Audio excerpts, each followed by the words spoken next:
We are now. We are now. Oh, good.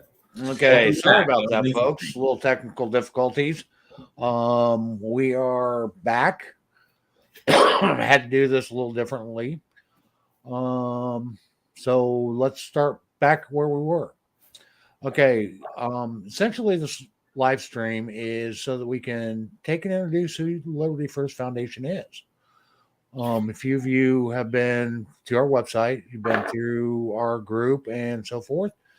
And now it's time for you to kind of figure out who the Liberty First Foundation is, what we stand for, what we're trying to do. And with that, I'm going to go ahead and introduce myself. My name is Michael Marshall.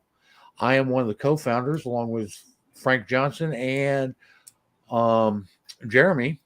We founded the Liberty First Foundation, and we are working to try to affect change on a local level, both affecting things with the Constitution and things with the Second Amendment, emphasis on the Second Amendment primarily, but we see a lot of problems that are happening with our government and the Constitution as well.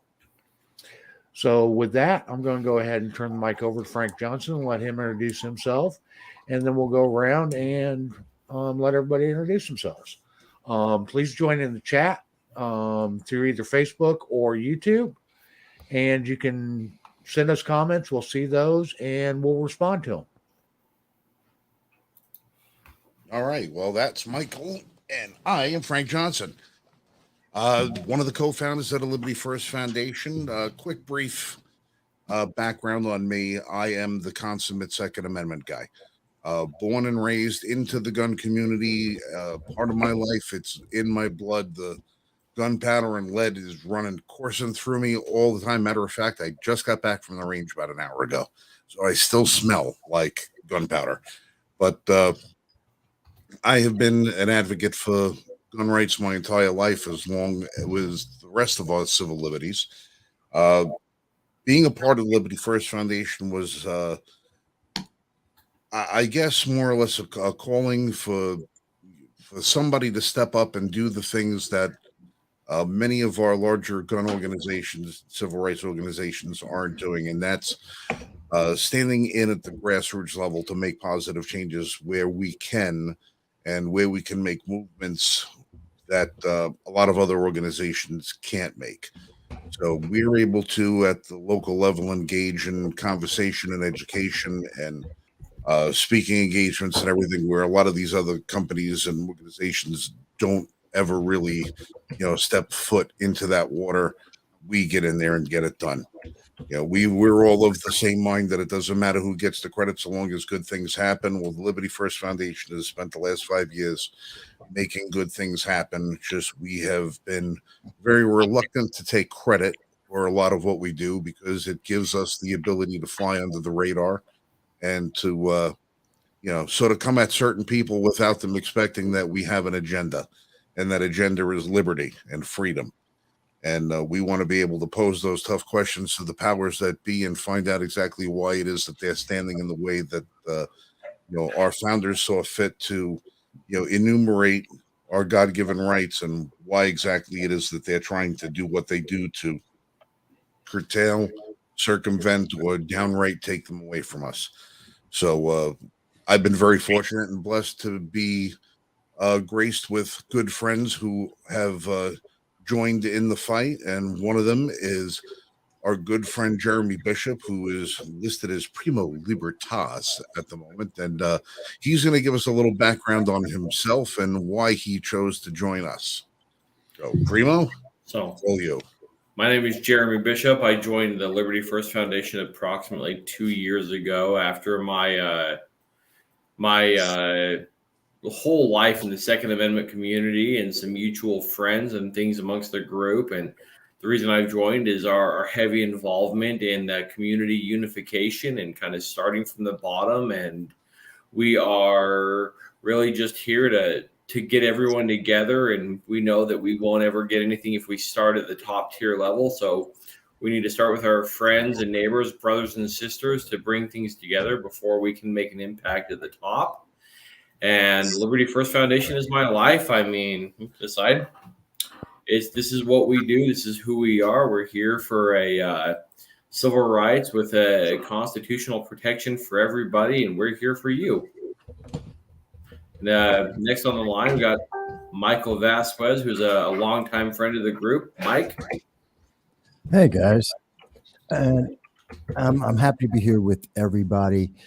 You know, I remember when the first idea came up about starting the Liberty First Foundation. It was just a concept, and the concept was there because we need to defend the Second Amendment. Now, I'm happy to say I'm here as one of the tech guys, one of the media guys. I'm here to help out any way that I can, and I have been for many years because this is important.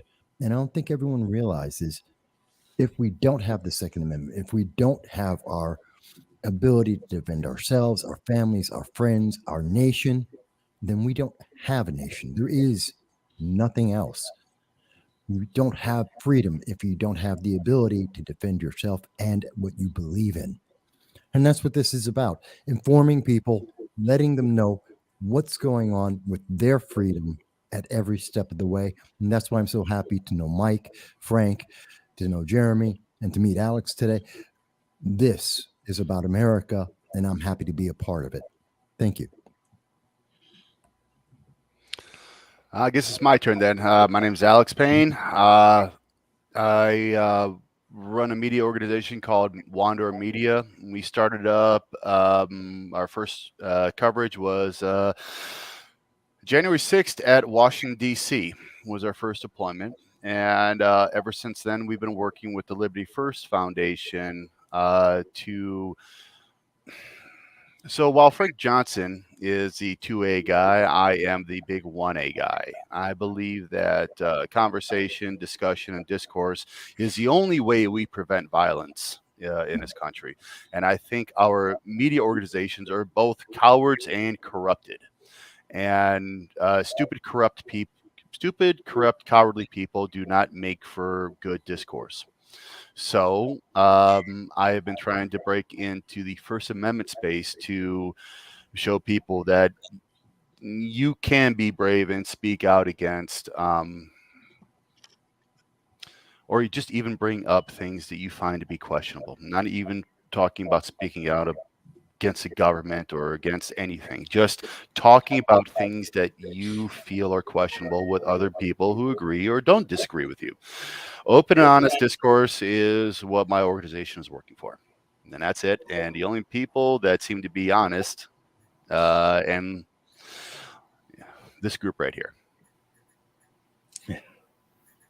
One thing I'd like to point out, and Mike, you're going to have to tell me who it was. There was a founder who said, question everything, question the God that created you. Who was that? Actually, that's one quote I do not. All right, I'll look it I up. remember it, but I don't know if it's one of Was it Jefferson or was it? It sounds like something that Jefferson would say, but I think it's older than that. I do know Thomas Jefferson had a huge distrust of journalism. That's fair. Okay. Even back then, the journalism and newspapers were extremely biased, one way or another. And we're seeing the same thing today. This is nothing new. This is nothing that our country hasn't seen before. And actually, the world has seen it throughout history, that journalism is extremely biased. And it's not going to go away, regrettably. I wish it would, but honestly, in order to find out the truth about stuff, you need to do your own research. The stuff the media tells you, the stuff government tells you, is all slanted. Okay, it is all predetermined in order to fit whatever narrative they're trying to push forward. If you want to know the actual truth, you need to dig into whatever you're looking into. I mean, Democrats are going to spin it their way. Republicans are going to spin it their way. I mean, it doesn't matter. on what the topic is. Okay.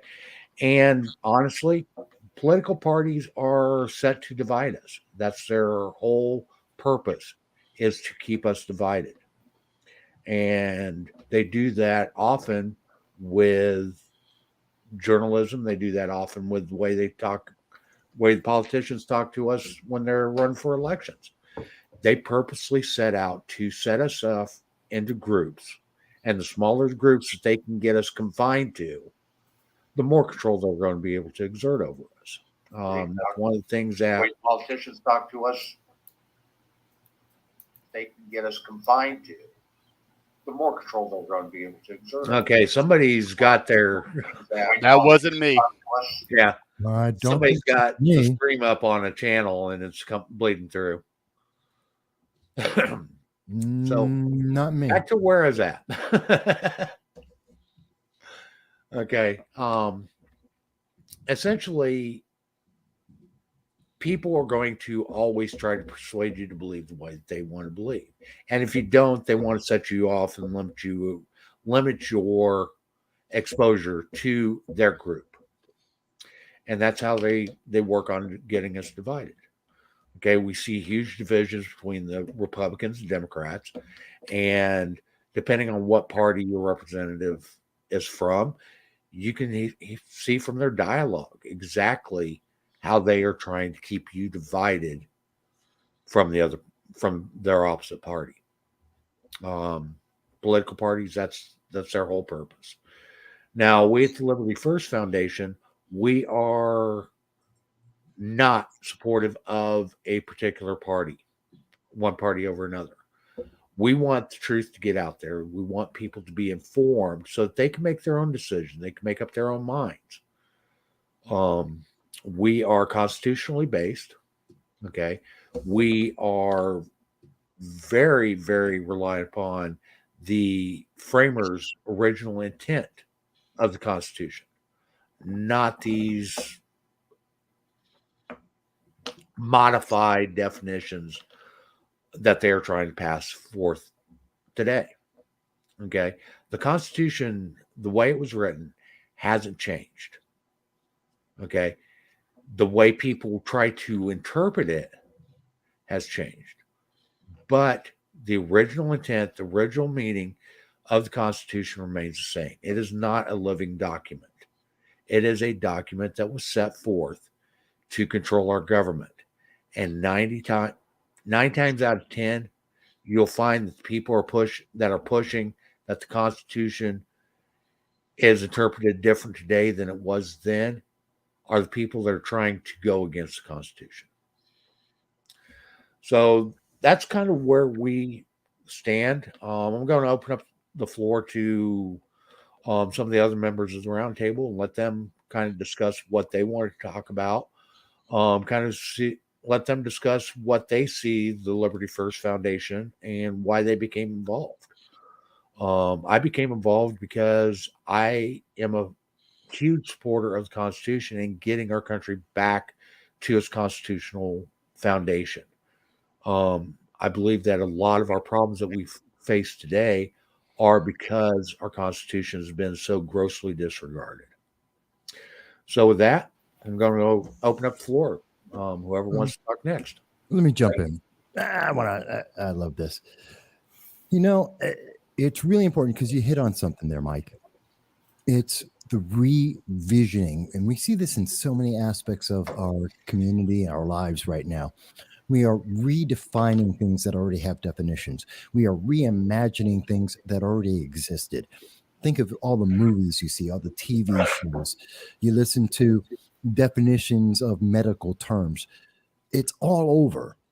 And that's why it's so important that we have Liberty First Foundation with so many viewpoints of saying, hold on, this is why this is essential for us, why it's so important to, well, don't know what happened there.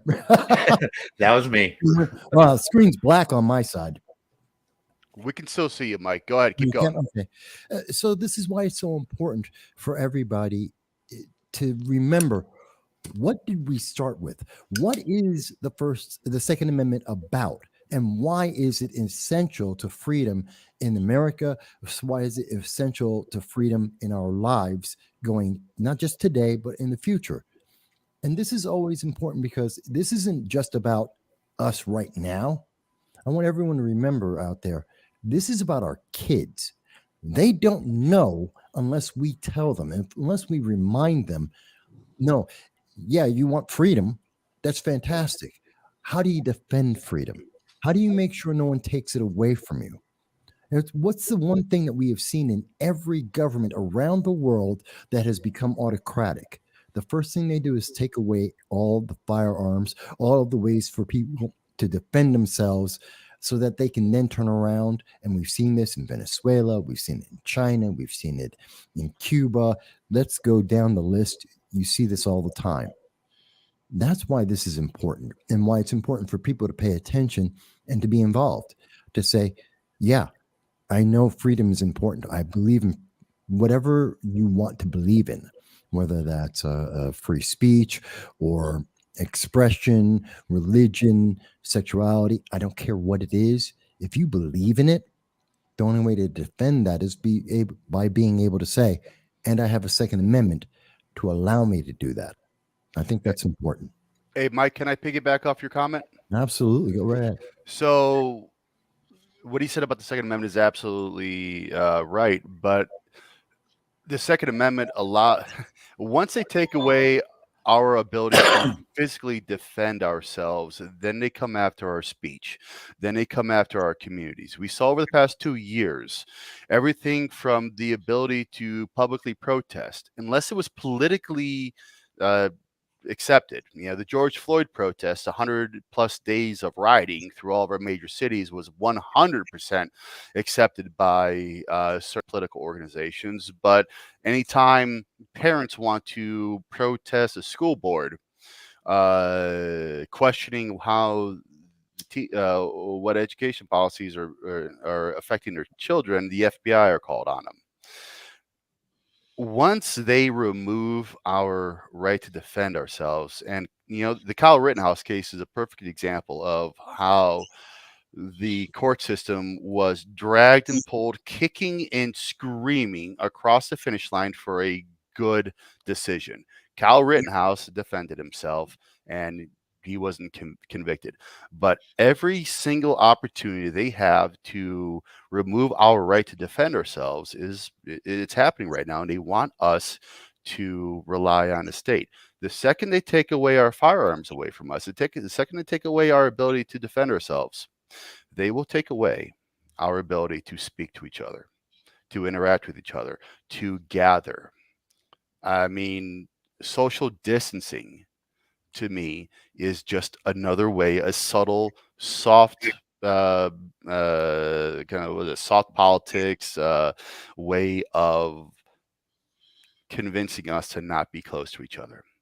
And I feel like that's one of the ultimate goals. If we can't gather, we can't communicate, we can't protest. Well, if I could jump in a little Mhm. bit, I have been watching very steadily and studying the history of what our Second Amendment is and how it's been under attack for the last 40 or 50 years, very, very severely, especially over the last 2025. And I always said to myself, it's funny when you look at the rest of our constitutional rights, you don't see anybody going after our other constitutional rights because they know that we have the Second Amendment. And because we have the Second Amendment, there's a certain level of security that comes with it because the citizenry is able to, as our founders intended, to be able to stem off tyrants by saying, hey, listen, the founders kind of went through, this kind of thing already. Maybe you don't want to, tread again. But in that 20 and 30 years, there has been a tremendous amount of success on behalf of the anti-Second Amendment movement. But in the last few years, I've noticed that there has been a resurgence of Second Amendment victories, whether it be certain states are winning in court about magazine capacity bans or semi-automatic bans or anything. The Second Amendment community has been making strides recently. And I noticed that with that comes the fact that we can boast about those things. Now, this is a weird limb to be on, but I think you'll understand the nature of the tree by the time I'm done. When you look at, we've been able to boast, like Dick Heller is a good friend of ours. Anybody who knows the Heller versus DC case, which was the first time that the Supreme Court had pretty much said, no, the Second Amendment is not about a militia; it's about an individual. And that was really the first pinprick in the anti-Second Amendment organizations, because that really started letting the air out of their balloon. But they realized that they're never, ever going to get these out of the hands of people like you and me. So when people say, well, imagine if we didn't have our guns, all the rest of our rights that would be under attack. Well, what rights do we have that would be under attack if we didn't have our guns? The Fourth Amendment, you know what? That's under attack every day. The Fifth Amendment, that's under attack every day. And in the last couple of years, our First Amendment has been under attack more than any other right has been in the last 200 years. Now, why would that be under attack when we still possess these? These were the reasons why we were not supposed to have our other rights attacked, because we have the ability to defend our other rights. It's a new tactic. It's a new tactic. The more boastful we get about our victories in constitutional circles, the more our message spreads, the more powerful we become, the more people we bring into our tent, the more people that we can educate on, these are your rights, these are your liberties, these are the things that you were born with, that no one can take you away. Isn't it funny that the First Amendment becomes under attack when they can't take anything else? Maybe it's because they're using the First Amendment as the tool to curtail us just enough where people don't start to realize that maybe they can come after these just as easily. Like I said, they always said, imagine if they treated us this badly when we have guns, imagine how badly they would treat us if we didn't have it. Well, they're already seeing that now. They're already treating, when the former president of the United States is denied a platform on social media across every level, but you've got people like, the leaders of Iran have Twitter accounts. You have all of these people every place that have a platform to speak on. The former president doesn't. Well, where does that leave us? How do we fight back? None of us are going to take a gun and run over to Twitter and start shooting up the place. That's not what it was about. That was not what it was about. So how are we going to fight back? They're abusing our First Amendment, because they know that the more that they abuse it, the more they can shut us down. It'll just go to prove that the rest of our amendments, the rest of our rights, are just as easy to take apart as well. Let me Go ahead, Mike. real quick. I just want to bring it to real world for everybody who's watching off of what you're saying there, Frank. Think about it, folks. You were told by Beto O'Rourke he's going to come take your AR-15s, your AK-47s, your semi-automatic firearms. You had Joe Biden come out and say, there's no reason for anyone to ever own a semi-automatic rifle. Okay. And we just spent $300 billion of your tax dollars, actually, correction, $800 billion of your tax dollars to send over handguns like a Glock. We've sent over AR-15s and all the ammunition that goes with it to the people of the Ukraine, so women and young men can go out and defend their country.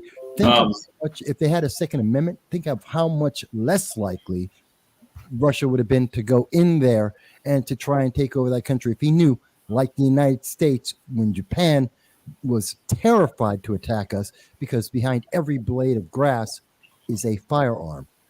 If I go ahead, sorry, finish. No, go ahead. That was it. If I can just add into exactly what you're saying, The reason for that is because people like Volinsky had the balls to say, I don't need a ride. I need a gun. I need ammunition.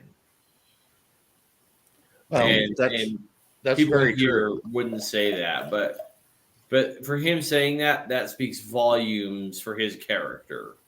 Well, it was struck me as very funny. Last night, Michael and I was sitting, Mike Marshall and I was sitting late till about 10:30 last night, and Michael was doing some research on gun ownership in the Ukraine and how it fell pretty much under the Soviet style of having gun registrations and what guns were allowed, what guns weren't, and only certain people were allowed to carry handguns, but only if they had rubber bullets. And it's pretty much it's the Second Amendment, it's the anti-Second Amendment holy grail is what they had in the Ukraine. But Right. as soon as the crap hit the fan, the government realized, oh, maybe it was a bad idea for us to take all the guns away from the people because now we have nobody here to defend the motherland. And it struck me instantly to last week when one of the reporters from I don't know which network asked Jen Psaki at the White House, why don't we send these military items to the Ukraine as been requested? And Jen Psaki had the audacity, I mean, the sheer lack of comprehension to say, we can't send these weapons to the Ukraine because we don't know whose hands they're going to fall into. This is the same administration that left, what was it, $600 billion of the most advanced American weaponry, fighter planes, tanks, armored troop carriers, and everything in the heartland of the terrorist Middle East. They're going to worry about Ukrainians that might get their hand on an M4 rifle or an M16 or an RPG, but they weren't slightly concerned at all about the A-10s that we left in Iraq. They weren't slightly concerned about the F-14s, F-15s, F-16s, Bradley fighting vehicles, MRAPs, all the rest of the stuff that got left at Bagram Air Base. They didn't. Yeah, They Black care Hawk at all. helicopters. Yeah, I they wish didn't I could care say at you all were. about what was going to be left there. But they're worried about us sending munitions, small munitions to the Ukraine because it might fall into somebody's hands. And then they're going to be able to turn around and say, well, because one day it might be used against American civilians. That's Are you eventually kidding me? You're eventually going Yeah. to get to that. I can mention the name Brian Terry. Brian Terry is a man whose life was taken from him because of a firearm that was illegally sold to a Mexican drug cartel, then shipped back across the porous border between Mexico and California, and it was used to assassinate this man. Who was the person who orchestrated the gun deal? The current resident of the White House. But that's beside the point. And as far as we have a question right now from Miss Lindsay Bishop, you feel that any of our other amendments are at risk because you don't hear about them at all. Well, Mr. all of Marshall, them. I'll let you tackle that one. Yeah. Essentially, every right under the Bill of Rights, or every amendment under the Bill of Rights, which is the first 10 amendments of the Constitution, is under attack.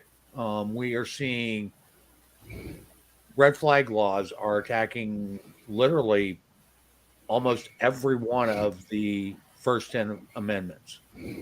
You have militarized law enforcement throughout the United States that are constantly violating our Fourth Amendment, our Fifth Amendment rights through various programs, not limited to checkpoints for seatbelt checkpoints. You've got DUI checkpoints, and any number of other checkpoints that they set up that are all financed by the federal government. You've got assaults on our First Amendment rights, our right to protest, our right to assemble, our right to have a redress of grievances, our right our religious rights, freedom of the press. Right to privacy. Freedom of speech. All five of our rights that are protected under the First Amendment are under attack. You've got our Sixth Amendment rights, or Seventh Amendment. I mean, literally every one of the Bill of Rights is under attack right now. And And you don't hear about it because a lot of people don't even know what their rights are under the Constitution, what rights are protected Or they're in the rewarded. Constitution. well, the also another reason why Lindsay's question has to be asked as to why you don't hear about it is because when you have a media that's sympathetic to the cause of the same exact people that are curtailing those rights, they have no reason to report on them because the media in this country believes that they belong at the same table as the people that are trying to rule the world. You know, they all think that they're going to be, if they capitulate long enough and they carry the water long enough, that they're going to be invited to the big game. It's going to be a really hard lesson for them to learn that they're not invited to the party either. Well, I mean, But go ahead, Mike. no, I was just going to say real quick, but it's also, and Mike was just mentioning it, that they're redefining the way we say it. So, let's go with your right to privacy. You don't have a right in the United States. They just took away your privacy for your financial transactions. 86,000 IRS agents were hired to look into the bank accounts, your bank account, if you have over $1,000 in transactions in your credit cards, your bank accounts, your PayPals, any financial transaction that you have. That's your right to privacy. So they changed that. So they are under attack. They're just not saying, oh, we're going to invade your privacy. They're going to say, oh, well, we're going to make sure you pay your taxes. No, that's not what you're doing because you're looking at every transaction in my bank account. And that's why the Second Amendment is so important. I know he's been having something he wants to say in a minute, but he stepped away. But I just want to, that's maybe the way people aren't thinking about it is they're changing the wording. They're changing the way that you think about it so that you say, oh, well, that sounds really great, not realizing, oh, but they're really taking away from what you're doing. Well, that's it exactly. Okay. One of the biggest reasons why we are losing our rights is because of the fear tactics that are being used. Okay. There's always a crisis, and every crisis that comes up, you can guarantee that somebody in government is trying to restrict your rights. When we see mass shootings happen, okay, one of the first calls is we've got to restrict more guns, restrict the Second Amendment. You hear about, okay, right after 9/11, there was a huge hit on our privacy, okay, in the Fourth Amendment with the NSA, okay, and the Patriot Act. A lot of people don't understand because everybody was accepting of it because we'd just been attacked. And we are voluntarily giving away our rights without even realizing it under the guise that it is supposed to make us safer. Well, government isn't there to make us safe. Okay. Government is there. And the whole reason and purpose behind our government in particular was to protect our rights, not to infringe upon them. Yeah, but unfortunately, the narrative of the past couple of years is that the government we have the right to safety. We have the right to exist and live a safe life, and the government is the entity that provides that. You can see that mentality when you walk around, and even though the CDC lifted public area mask mandates, you still see about 5 to 10% of the population wearing masks. Those are the people who do need the government to protect them. They have no ability to defend for themselves. If we're at 5 to 10% right now, If we get up to 20%, that is a serious game changer. And we're kind of on a cusp right now, depending where you're at. California, New York, these areas, they're probably at about 40%, 50% maybe. Ohio, 10 to 20%. South Carolina, 5%. Florida, 1%. Texas, depends on the city. We're stepping into a bifurcated society of people who want to be free and people who want to be safe. So we have to really, I mean, personally, we have to look at the history of, peoples who have given up all of their rights to their government and how it's ended for them. Unfortunately, there are not a whole lot of examples of free societies No, that we there's could not. point to. No. Okay. And even look at the stuff that's going on in the world today. We see, well, most recently, just look at what happened just north of the United States, up in Canada. Mhm. And they're enacting, okay, Canada's not near as free as we are, but they still have a degree of freedom. But their constitution allows them to enact what's called an emergency act, which literally gives their government entire control over everything based on a quote unquote crisis. Okay. There was no real crisis with the freedom convoy that occurred up in Canada. But the prime minister up there took it within himself to initiate the emergency acts. And that resulted in the government being able to literally freeze all of their banking assets of anybody that they even thought was involved. They didn't have to be involved. The government just had to think that they were involved with the protest. And I mean, thousands of bank accounts were frozen instantly on this. Okay. For donations of $10. It was Yeah. literally for donations of $10. Yeah. And it's really, Mike, I hate to interrupt, but real quick, look at how the parallels. In Australia, they threw people into concentration camps. It's the best way to describe what they were doing in Australia was concentration camps based on politics. In the United States and in Canada, people's way of life is being shut down. Not only are their bank accounts being shut down, but the insurance companies that insured the big rigs, they dropped them. Credit card companies denied them. It is a social it's social boycotting using big business, big industry. It's literally fascism, but it's fascism in a way that we don't reckon, kind of like inflation as a tax. We just don't see it because for a vast majority of the people in this country, things are still okay. I mean, the Declaration of Independence says we are people who are disposed to suffer. We're willing to suffer a lot before we will stand up and fight back. But when we do, you get things like the trucker convoy, big examples of protest, and it has to be stamped out quickly, and they have to use the most draconian means to do it because these freaking people can't plan ahead and see what's coming.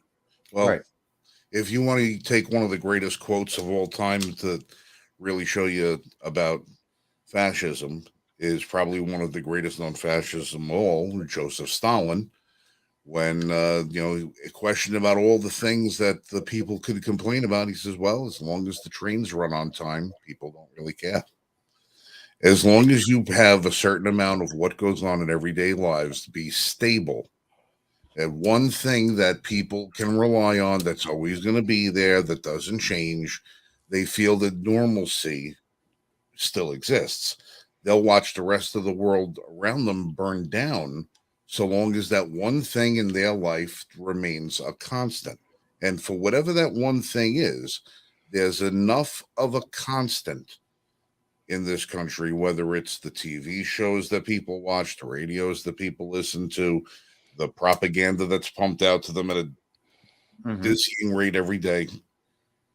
as long as it's being fed to them every day the same way, and it doesn't seem like it's all that big a deal, the rest of the things can go to hell with themselves. They're not really going to notice.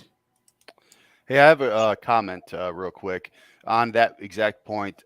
I spent 3.5 years in Iraq, and the one constant I saw was areas where warlords set up a system of control in government where people could operate their businesses.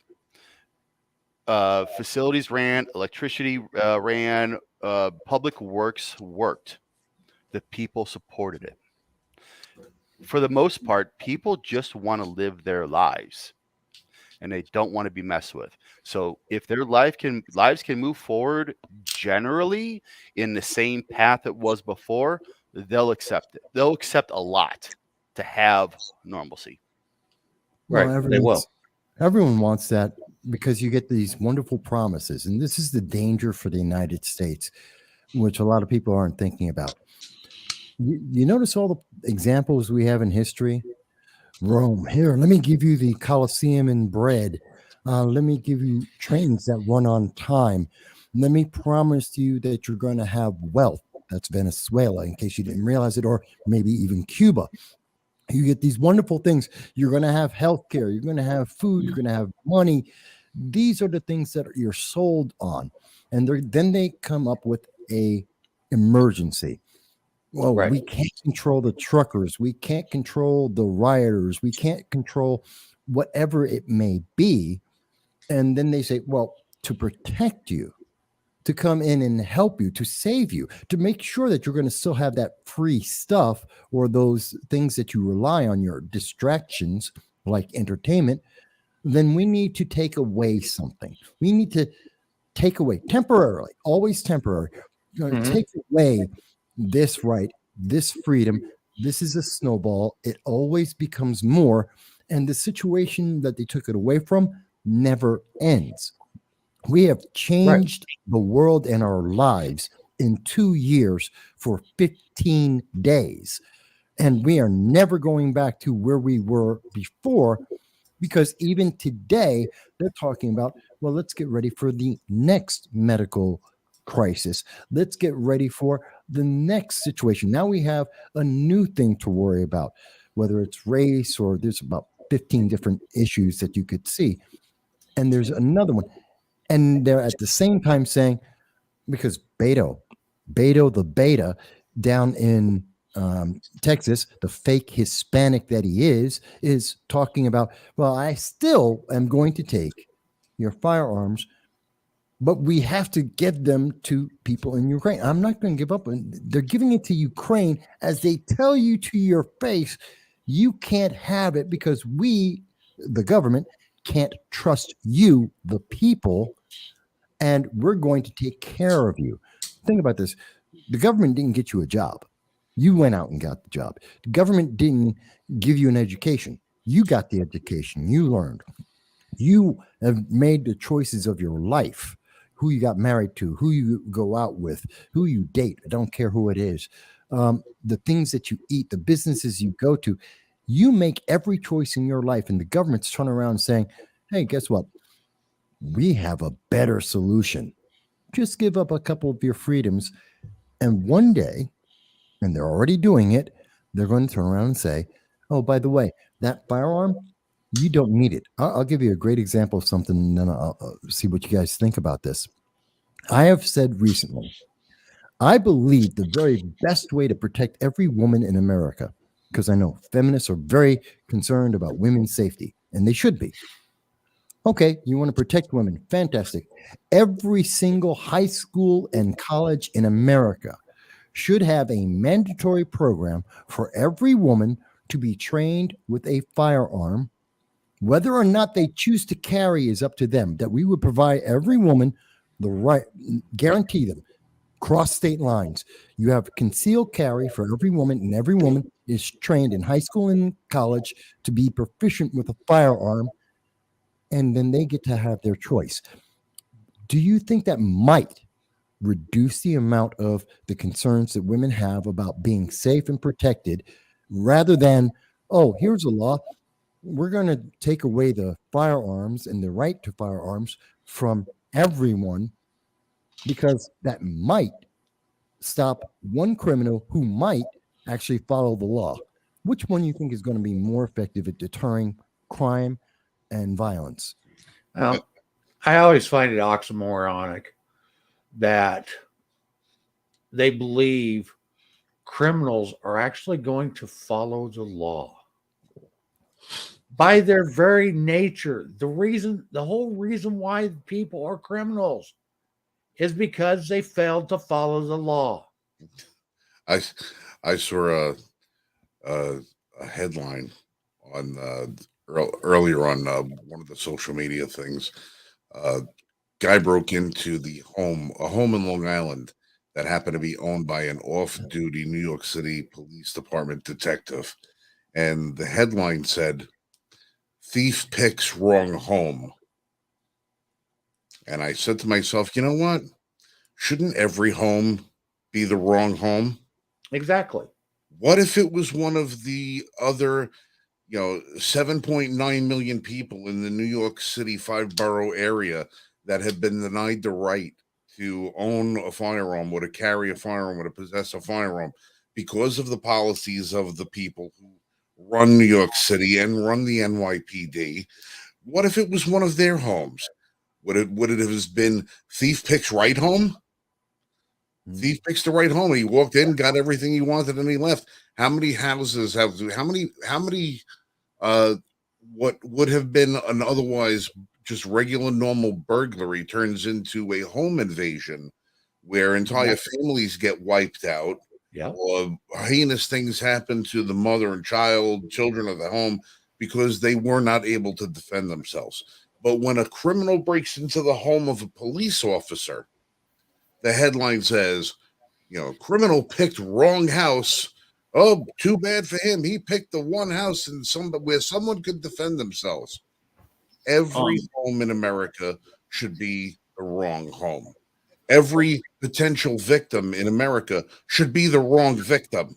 Right. I agree. November 2019, November 4th, 2019, NBC News, pregnant woman uses AR-15 to fatally shoot armed home invaders who pistol whipped her husband and were looking to assault their child. People can look it up for themselves. It's NBC News. You're right, Frank. You're right. Well, and I'd like to weigh in too. The problem is that we see is the narrative is they want people to break into, as you said, their wrong home, so they can bully and they can victimize these people who don't have guns and make the people who do have guns be the bad guy. And they're looking for that left and right. And anybody who commits a heinous crime with a weapon, it just fits their narrative and it makes their job that much easier. So that's kind of what they want is they want people with guns to break into the homes of people who don't have guns so they can make them look bad again. Well, there's also a flip side to the narrative. Now, I'm one of these people. I read between so many lines that I just get lost in the paper. You know why the media loves to report about a situation where the bad guy broke into some cop's house and the cop was able to put him down? Because the cop represents government. Right. Thank God that cop had his gun in his house. He's an extension of government. Government was able to put out part of the threat. Government puts out the threat. Well, you don't need to worry about the threat because government is there to protect you. Mm-hmm. It's part of that narrative. It's part of that. I think it's very telling. Because if it was me and that guy broke into my house at 3:00 in the morning and I decided to, put the slugs in the area of the body the noise comes from, the face, I would be the bad guy. I would be the homeowner with arsenal kills home invader. They would go down to the point of they would want to know what gun I used, what kind of ammunition that I have, how long have I been a gun owner, was the guy coming in the window, out the window, did he have a knife, a gun, a screwdriver, a hammer, a rubber chicken, what did he have on him, that what, was I justified in using deadly force? They would have parsed it 1,000 ways to try and make me look like the assailant and not the innocent homeowner defending his rights. You're But as 100% long as the right. homeowner was a cop or a member of government in some capacity, it doesn't receive the same kind of scrutiny because the media wants the narrative to go on that government is infallible, government is perfect, government can be trusted, and the people who are in government know better than you. So when they But- say you don't need your guns anymore, we'll protect you, the media is all very happy to go along with that narrative. Just Yeah, remember, but here's the when thing. seconds count, the government's minutes away. Here's the thing. The government literally just admitted that they failed in protecting the students at Parkland. Okay. Yeah. Government settled with Parkland for $127.5 million with families of Parkland victims because they failed to protect them. Well, what was that saying? They said that the police aren't there to protect the citizens; they're there to protect the city. I can't remember the exact quote, but it was around that same time. Yeah. And well, there's been multiple lawsuits that have gone up through multiple appellate courts, even up to the Supreme Court. And those lawsuits have always found that law enforcement is not under the obligation to protect you. Right. Which is terrifying when you realize that last year, I believe it was June, the Ninth Circuit Court out of California made the decision that the Second Amendment does not allow a citizen to the right to defend themselves the second they step out of their home. This was Hawaii versus, I forget his name, but this was in the Ninth Circuit Court ruling, and that literally means every woman, every man, everyone in America, the moment that you walk outside of your door, you no longer have a right. The government's supposed to protect you, which they won't be able to do properly. And it doesn't matter what happens on your porch. The second you open your door, you step out, you no longer have that right. That is literally killing the Second Amendment and its intent and purpose. And again, makes me think, how can anyone, and I look at all these different groups and I say to myself, gee, would everyone in the LGBTQ, the feminists, intersectionalists, the BLM, how can they agree with this when they're also telling me they need to defend themselves, they need to be protected? Then why are you agreeing with the Ninth Circuit Court saying that you don't have a right to defend yourself? Well, And then we have Parkland as another example of, oh yeah, you can't defend yourself. By the way, the government isn't there and it's not their purpose. What's going on? Doesn't that completely dismantle the Heller versus DC case of the Second Amendment is also there for self-protection? Yes, and that's why it's going to the Supreme Court. The DC case, and this is what they're claiming, is the Heller case was limited to home protection of yourself in your home. Okay. They also claim the same under the McDonald case. Okay. That it was home protection only, not protection outside of your home. Sounds like we need Heller to fire up the old quill and bottle of ink. So, yeah, and our most basic right, a right that existed before even the right of free speech. Okay. A right that is actually every animal on this earth has is the right of self-protection. Okay, we are born with it. That simple right. Okay, animals are given tools to be able to protect themselves.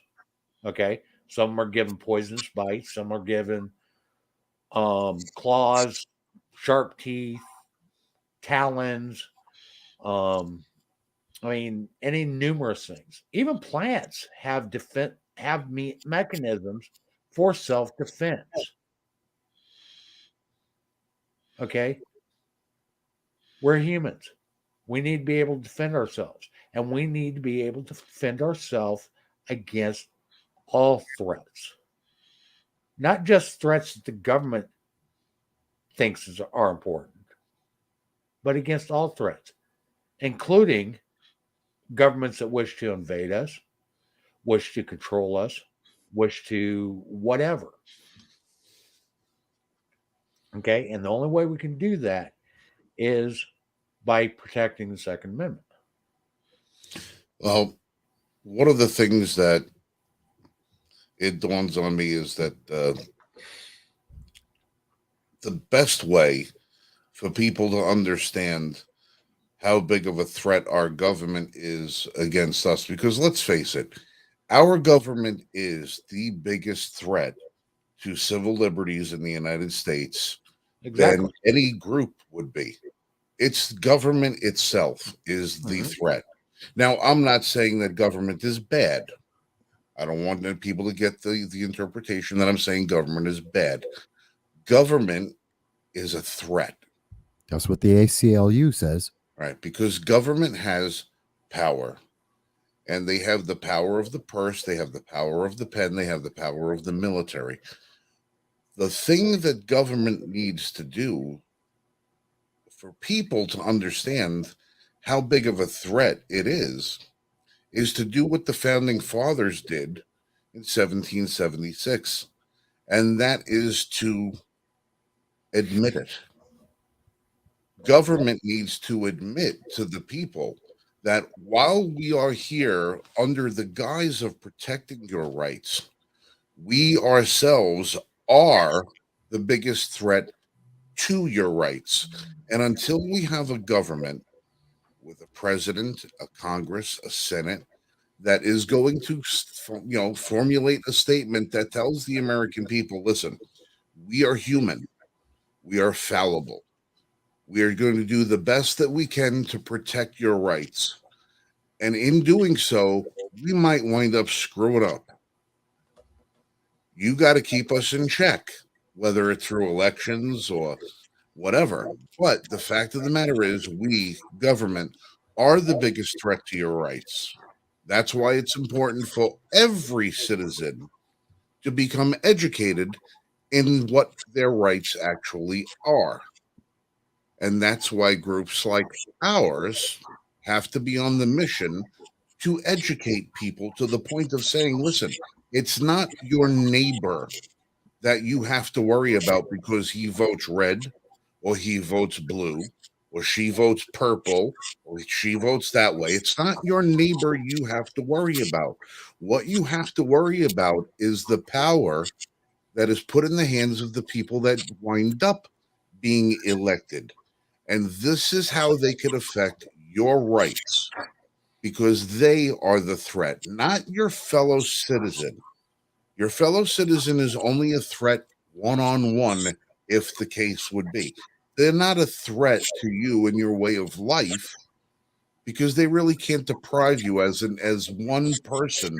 They can only physically deprive you. They can't fine you. They can't imprison you. They can't do. There's so many things they can't do, but who can? Government at every level is the threat. And until government admits that they're the threat, which they are never going to do again, we have to let the people understand that it's the media. Well, I agree. We have to educate them. I agree with you, Frank. In part one, the government did admit that once. It was called the preamble of the Constitution. Yeah, and that's the last time they did it. We forgot about that. And to highlight your point, when people say, and I know people are watching this right now and they're saying, well, government's not dangerous. I mean, these guys, what are they talking about? Corey Bush, Representative Corey Bush, who represents Minneapolis, Minnesota, has been a champion for defunding the police, which the people of Minneapolis, in every poll that has been done, has said 71% at least want to have the police at the same levels or more than they were at before all of the riots happened and burned down the city. That includes black people at 75%. Corey Bush has said, we want to defund the police, taking away, I believe it was $80 million, taking away somewhere around 300 police officers out of the city, which increased the amount of violent crime. And for herself, she hired a security team to be able to protect her armed with $70,000 out of the $175,000 she receives for being a member of Congress. She was protected. She took away the protection of the public. Crime in that city increased 22% in 2020, was up another 4% on top of that. So 25% total increase in 2021. And to this day is still increasing. And she's still saying, I want to take away the police. And at the same time, the public cannot get a firearm to protect themselves, but she's protected. And that is the example of exactly what you're talking about, Frank. This is what people aren't putting it together and saying, well, wait a minute,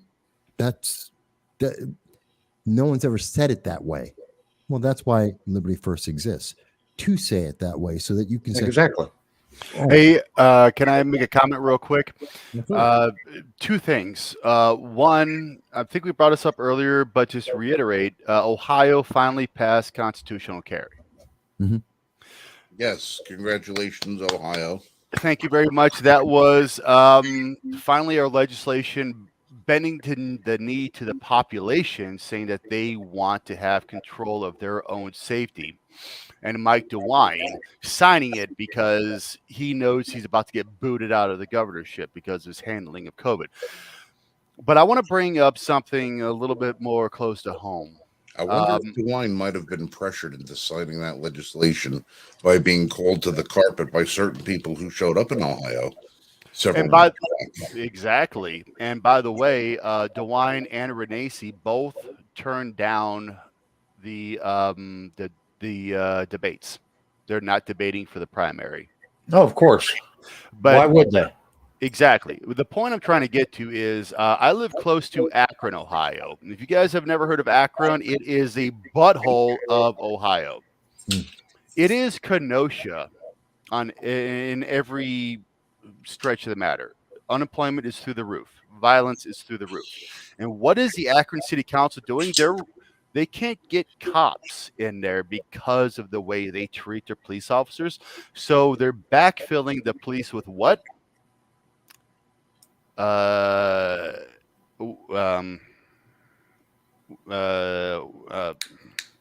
Help me out here. National Guard. Not National Guard. Varsity guards. Security guards, basically. Unarmed security guards. Oh. The what is Private it? security. No, not private security. Social workers. Police. Oh, okay. Social worker. Oh, yes. They can't get cops to hire into the Akron Police Department, so they're augmenting the police force with social workers, and they're using data from Boulder, Colorado, and Eugene, Oregon, for Akron to justify it. And this is coming from the Akron City Council meetings, and I can send them to you because they put them all on Zoom since COVID. I listen and I watch all of them. In addition, they're implementing camera systems all around the city, and they're creating a dragnet. These are the same kind of camera systems that have been deployed in New Orleans, Manhattan, the type of camera systems with AI that can detect if you have a bulge in your pocket that might look like a gun, facial recognition software. Akron is turning into a police state because they don't care about the crime, and they have no desire to to benefit officers, police officers, come work there. I've lived in Akron for many years. It is a rough area, and the cops are probably the best, some of the best and worst people you could possibly imagine. But it's a product of the environment, and it's a product of the city council directly. Okay. They are. Oh, go ahead, Mike. Yeah, we probably should start wrapping this up. It looks like Frank is kind of Frank's long passing day. out on us. No, I've actually, while we've been having this conversation, I've been actually napping. managed to field strip and oil 3 different handguns Yeah, I heard that. while I've been I heard the clicks in the background. I've been doing my dry fire exercises while we've been sitting here. Frank, are we boring you?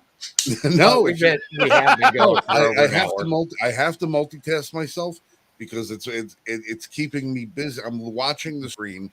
So if you've ever seen Scent of a Woman, Oh God, here we go. where Al Pacino is a blind military colonel and he's able to sit there staring off into space, and he's able to take his 1911 and take it apart and put it back together without looking at it once because he's blind in the movie. I've been pretty much doing the same thing, but with this Rock Island BBR 3.1 inch 1911 double stack 45 ACP, doing it with that. And I'm sitting here also with my Smith & Wesson Shield 2.0, also Performance Center 45 ACP, and with my Sig Sauer 365 XL, which is only a lowly 9 millimeter. But I just fired all these less than 2 hours ago. So while I was sitting here, I've been sitting here just dismantling them. Putting all the parts down and then sitting here without watching the screen, reaching over and I got a little table next to me here. I'm putting all the parts down on the table, and then as I'm sitting here picking up the parts and reassembling them and hoping that I got all of them right. Yeah, you remind me of my days back in boot camp in Marines. How fast can you take apart and put it together the AR-15? You'd be surprised how quick. We can do it in about I can do it in about a minute, 15 seconds. Well, wait till you see the AR-15 that I'm bringing to review in the next 3 weeks. I'll be able to cut down on that time by 2/3. That would be pretty impressive to say the least, wouldn't it? Yeah. Yes. Wait till you see what I bring to the table next week, next couple of weeks. It's going to be fantastic. It sounds interesting. I look forward to seeing that. Yes, 5150 rifles. So, Facebook user much came out of the Facebook group. Says, "Great panel, thanks guys." Well, thank you for your thank you, comment. Facebook user. We love you. Well, listen, on that, next time we get together and we talk, I want us to. We have to.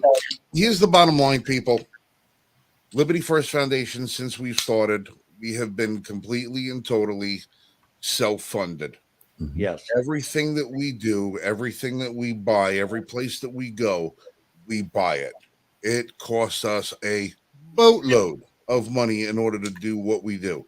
And sadly, because we were only able to do so much as what we can do with our credit cards, our ATM cards, debit cards, and our wallets, we're limited to what we can do and how much we can do of it. And we are going to be, in the next couple of weeks, launching a public campaign to try and help us raise some funds so that we can better adapt ourselves and adjust to the ever-changing threats that face us as American citizens. Just behind me right here, this is just one of the camera rigs that we got all put together just to be able to go out there and just film reviews and take these to political events and get over we have to go. Like I said, this is an expensive thing that we get involved in, and we're going to need some help very soon because, you're looking at a bunch of 9-to-5 ham and eggers over here, and we're doing the work that our 7 decimal point counterparts don't do. We're out there doing it, and we could surely use some help from the people. Yep. Yeah. Yep, we can. And we do have banners up on our website where you can make donations. You can make donations to us through PayPal, through Cash App. Um, like I said, those are on our website. We also need people to help us. Okay, help spread the word, share our message, share this live stream, share our Facebook group, share our website, L1F.us. Okay, promote our YouTube channels. Okay, get the word out. Help us bring people in. Okay, if nothing else, bring them in here so that they can learn some stuff. We've got a ton of articles up on our website. Okay, again, that's at L1F.us. And their articles range from information about the Constitution, information about our history, information about current law or laws that are being trying to be passed. We've got information about firearms, firearm reviews. Okay, so there's a lot of information there, and we are adding to it all the time. So we do want you to hold on just a second. Do want you to go visit it, okay, and see Nicely done. Yeah. Good stuff, man. what we're up Good to. stuff. Okay. Where's that Bitcoin wallet at? We need to get something set up with Bitcoin and crypto. All right, we'll talk later, Mike. Right now, that's what we've got going, and we welcome you guys to come. Join the conversation. Join the conversation in our Facebook group. Join the we're conversation also- on Twitter. Join the conversation on YouTube. And we're also official affiliates of U.S. Law Shield. Yes, we are. Which, if anybody's interested in being able to purchase a policy that will be able to help provide them with legal coverage in the event that they should happen to find themselves in a position where they have to defend their lives, their family, their property. U.S. Law Shield is who we turn to and who we trust and who we all have policies with. We're officially affiliated with them. So if you're interested in one of those policies or want to get some information, you can find the links on the L1F.us website. You'll also find the links at the bottom of every one of our YouTube videos now that are on, whether it be the Range Report or the official Bullet Soup podcast, which I'm the host of. Yeah, I got to promote myself some way. Hey, real quick. I would encourage everybody in Ohio who is going to be constitutionally carrying to go ahead and sign up for U.S. Law Shield, because while constitutional carry might be a thing, lawsuits and civil court will absolutely destroy you. And these organizations are designed to protect you, and not necessarily criminal environments, which, they'll protect you for, but the civil environments with the family. And if for some reason you miss and the guy lives, when they will sue you. Yes. And while it is true that the Liberty First Foundation are staunch supporters of the Second Amendment, and we have absolutely no qualms about saying where we are as far as the Second Amendment is concerned, we are also tremendous advocates of firearm training. It and is responsibility. important for you to get trained, find yourselves competent training, get yourselves range time, learn as much as you can possibly learn. It's not like riding a bicycle. These are perishable skills. Taking that 8-hour class to get your permit is not enough. You need to get trained. It's an ever evolving world with ever evolving threats, and there's ever evolving ways that the civil liability lawsuits can come at you. So not only do you need to be defended in court, you need to be able to defend yourself in the street, in your home, in your car, in your workplace, wherever you need to be. You need to get training. And if you can't find somebody who will train you for little or no cost where you are, reach out to the Liberty First Foundation with your name, address, and zip code, and we will help facilitate some sort of training apparatus for you that will fit your time, your budget, and your needs, because we care about you. And we want to make sure that you and your family are safe. And we have thousands of people across the country that feel the same way. And Exactly. And speaking of, we are also affiliated with holdmyguns.org, which is a fantastic organization that helps to reduce deaths from firearm self-inflicted injuries. So if you're feeling depressed or blue and you really want to think about maybe taking your firearms out of the picture, you can contact us and we'll put you in contact with the people at holdmyguns.org. And we want to make sure that you get the help that you need. Exactly. Yeah. And Absolutely. with that, just remember, with great freedom comes great responsibility. Okay. You cannot be free until you are responsible for your own freedom. And that means exercising your rights in a responsible manner. Amen Okay, to with that. that, we're going to go ahead and sign off. right. Let everybody say any last words. I love you guys. I love America. I love everybody in America. Thank you for choosing freedom. Salt and pepper equal quantities. Thanks to everybody for watching. You guys have a great night. Have a great night, folks. We do this every week. We're Yo, out be We safe. will. We better. Good night. Good night.